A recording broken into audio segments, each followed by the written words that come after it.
নমস্কাৰ প্ৰিয় দৰ্শকসকল, এইবাৰ 2025 বৰ্ষৰ শাওণ মাহৰ আৰম্ভণি ইংৰাজীৰ কেই তাৰিখৰ পৰা হ'ব, লগতে এইবাৰ শাওণ মাহত আপোনালোকে কেইটা সোমবাৰ লাভ কৰিব, প্ৰথমটো সোমবাৰ কেই তাৰিখে আৰম্ভ হ'ব আৰু অন্তিমটো সোমবাৰ ইংৰাজীৰ এইবাৰ কেই তাৰিখে সমাপ্তি হ'ব সেই বিষয়ে জানিবলৈ আজি ভিডিঅ'টো আপোনালোকে শেষলৈকে চাই থাকিব। কাৰণ আজি ভিডিঅ'ত আমি আপোনালোকক শাওণ মাহৰ এই পবিত্ৰ সোমবাৰৰ বিষয়ে কেইটামান গুৰুত্বপূৰ্ণ কথাও জনাম আৰু শাওণ মাহত যদি আপুনি ব্ৰত ৰাখিম বুলি ভাবি আছে, এনে কি কাম কৰাৰ পৰা দূৰত থাকিব যি কাম কৰিলে আপোনাৰ সেই ব্ৰতৰ ফলাফল নিষ্ক্ৰিয় হৈ পৰিব। গতিকে সেই বিষয়েও বিশেষ সতৰ্কবাণী আপোনালোকে এই ভিডিঅ'টো লাভ কৰিব। কাৰণ সেই নীতি নিয়ম মানি যদি আপুনি সোমবাৰকেইটা পালন কৰে তেতিয়াহে আপোনালোকে ফলাফলবোৰ লাভ কৰিব। গতিকে জানিবৰ বাবে ভিডিঅ'টো শেষলৈকে চাই থাকিব। অৱশ্যে ভিডিঅ'টো আৰম্ভ কৰাৰ পূৰ্বে আপোনালোকলৈ এটা বিশেষ অনুৰোধ যে ভিডিঅ'টোত এটা লাইক কৰিব আৰু যদি আজি প্ৰথমবাৰৰ বাবে এই চেনেলটোলৈ আহিছে তেতিয়াহ'লে চেনেলটো ছাবস্ক্ৰাইব কৰি কমেণ্ট বক্সত ওম নমঃ শিৱায় লিখিবলৈ একেবাৰে নাপাহৰিব। গতিকে আহক আজি ভিডিঅ'টো আৰম্ভ কৰোঁ। এইবাৰ 2025 বৰ্ষৰ জুলাই মাহৰ 18 তাৰিখৰ পৰা শাওণ মাহ আৰম্ভ হ'ব আৰু আগষ্ট মাহৰ 17 তাৰিখলৈকে শাওণ মাহ চলি থাকিব। গতিকে 31 দিনীয়া এই শাওণ মাহৰ পবিত্ৰ মাহটোৰ ভিতৰত সোমবাৰ থাকিব 4টা। প্ৰথমটো সোমবাৰ 21 জুলাই তাৰিখে পৰিব। গতিকে পবিত্ৰ সোমবাৰৰ প্ৰথম ব্ৰত আপোনালোকে 21 জুলাই তাৰিখে ৰাখিব পাৰিব। দ্বিতীয়টো সোমবাৰ হ'ব 28 জুলাই তাৰিখে। গতিকে যদি আপুনি ব্ৰত একেৰাহে ৰাখিম বুলি ভাবি আছে তেতিয়াহ'লে দ্বিতীয়টো ব্ৰত ৰাখিব পাৰিব 28 জুলাই তাৰিখে। তৃতীয়টো ব্ৰত ৰাখিবৰ বাবে আপোনাৰ তৃতীয়টো সোমবাৰ হ'ব 4 আগষ্ট। 4 আগষ্ট তাৰিখে সোমবাৰ পৰিব আৰু সেইটো হৈছে এই শাওণ মাহৰ তৃতীয়টো সোমবাৰ আৰু চতুৰ্থ আৰু অন্তিমটো সোমবাৰ হৈছে 11 আগষ্ট তাৰিখে।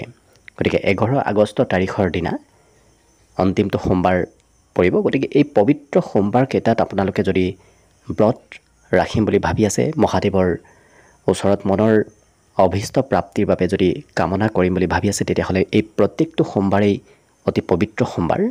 আপোনালোকে মহাদেৱৰ ওচৰত মনৰ যি আশা আছে সেই আশাবোৰ পূৰণ হোৱাৰ বাবে যদি মহাদেৱৰ পূজা অৰ্চনা কৰে, মহাদেৱৰ ধ্যান ধাৰণা কৰে তেতিয়াহ'লেও নিশ্চয় সোমবাৰকেইটাত আপোনালোকে শুভ ফল লাভ কৰিব। কিন্তু কেইটামান কথা বিশেষ আপোনালোকে গুৰুত্ব ৰাখিব। কাৰণ আপোনালোকে মহাদেৱক সদায় মহাদেৱৰ ওচৰত যাওঁতে বেলপাত নিশ্চয় অৰ্পণ কৰে। বেলপাত অৰ্পণ কৰাৰ পূৰ্বতে যেতিয়া আপুনি বেলপাত ছিঙিব, সেই বেলপাত ছিঙাৰ কিছুমান নীতি নিয়ম থাকে।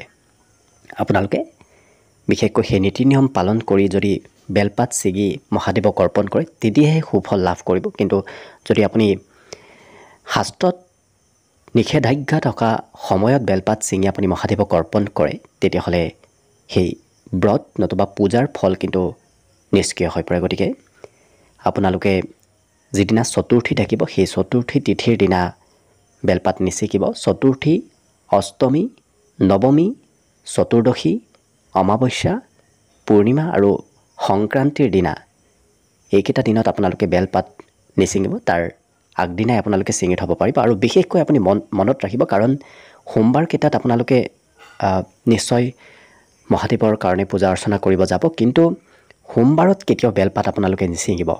কাৰণ সোমবাৰত বেলপাত ছিঙাটো শাস্ত্ৰত নিষেধাজ্ঞা আছে।